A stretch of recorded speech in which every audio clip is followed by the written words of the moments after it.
आज हम लोग डायरेक्शन के कुछ सवाल करेंगे। तो डायरेक्शन के सवाल करने से पहले हम लोग कुछ समझ लेते हैं, दिशाओं के बारे में हम लोग ज्ञान कर लेते हैं। सबसे पहले हम ये देखते हैं कि हमारी 4 दिशाएं होती हैं। 4 दिशाएं होती हैं।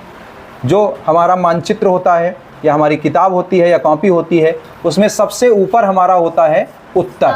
क्या होता है? उत्तर यानी नॉर्थ। ठीक है, तो उत्तर ऊपर हुआ तो नीचे हो गया दक्षिण यानी साउथ। ठीक है, इसके बाद हम ये देखेंगे कि दाईं तरफ हमारा होता है पूरब यानी ईस्ट। ठीक है, तो बाईं तरफ हमारा क्या हो जाएगा? वेस्ट यानी पश्चिम। क्लियर हुआ? कितनी दिशाएं हो गई हमारी? 4। सबसे ऊपर क्या हो गया? उत्तर। नीचे क्या हो गया? हमारा दाईं तरफ क्या हो गया? और बाईं तरफ क्या हो गया? एक चीज और समझा जाए कि ये सब यहाँ पे जैसे पूरब उत्तर से 90 अंश का कोण बनाता है। ठीक है, अगर पूरब से हम उत्तर की तरफ जा रहे हैं तो यानी 90 अंश का कोण हम बना रहे हैं, और उत्तर से पश्चिम की ओर जा रहे हैं या पश्चिम से उत्तर की ओर जा रहे हैं तो भी हम कितने अंश का बनाएंगे? 90 अंश का बनाएंगे। इसी तरह ये भी 90 का बनाता है, ये भी 90 का बनाता है।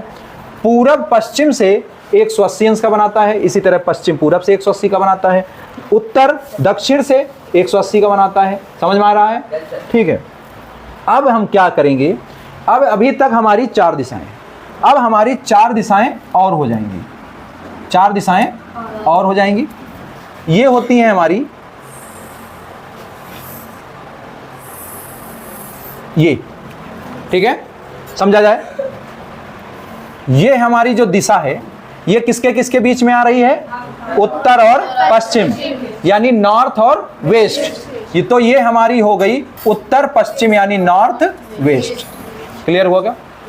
अगला है ये वाली दिशा। ये किसके किसके बीच में आ रही है? नॉर्थ ईस्ट यानी उत्तर पूरब, नॉर्थ ईस्ट। क्लियर हो रहा है?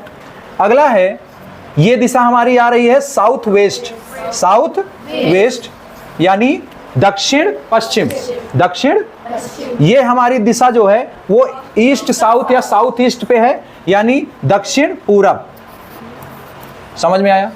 तो अब हमारी दिशाएं कितनी हो गई? 8। कौन कौन सी? पूरब, पश्चिम, उत्तर, दक्षिण। इसके अलावा हो गया उत्तर पूरब, उसके बाद हो गया उत्तर पश्चिम, इसके बाद हो गया दक्षिण पश्चिम, इसके बाद हो गया पूरब दक्षिण या दक्षिण पूरब। समझ में आया? अब यहाँ पे भी एक चीज देखा जाए कि पूरब जो है वो नॉर्थ ईस्ट से 45 अंश का कोण बनाता है, क्योंकि ये टोटल उत्तर से 90 का बनाता है और ये बीच में है तो ये कितने का हो गया? तो ये भी 45 बनाएगा, ये भी 45, ये भी 45, ये भी 45, ये भी 45, ये भी और ये भी बना लिया। अब देखा जाए एक चीज और कि पूरब जो है, पूरब यानी ईस्ट, ये नॉर्थ वेस्ट यानी पश्चिम और उत्तर से कितने अंश का कोण बनाएगा? तो देखा जाए ये 45, ये 45, ये 45, 45, 45 90 और 45 135 यानी पूरब जो है ये नॉर्थ वेस्ट से कितने अंश का कोण बनाएगा? 135। इसी का उल्टा कर दें, नॉर्थ वेस्ट ईस्ट से कितने अंश का कोण बनाएगा? 135। और ये किस दिशा में होगा? अगर इधर देखा जाए तो बाईं तरफ होगा, अगर इसको देखा जाए तो ये किधर होगा? दाईं तरफ। अब इसी को समझा जाए, इसी को बोलते हैं क्लॉकवाइज और एंटी क्लॉकवाइज। क्लॉकवाइज और एंटी क्लॉकवाइज। तो हमारी घड़ी हमेशा ऐसे चलती है, क्लॉकवाइज यानी बोलते हैं उसको ना, ऐसे ऐसे राउंड करती है ना घड़ी हमारी, तो इसको बोलते हैं क्लॉकवाइज यानी घड़ी की दिशा की तरफ, और एंटी क्लॉकवाइज यानी घड़ी से विपरीत, घड़ी से विपरीत।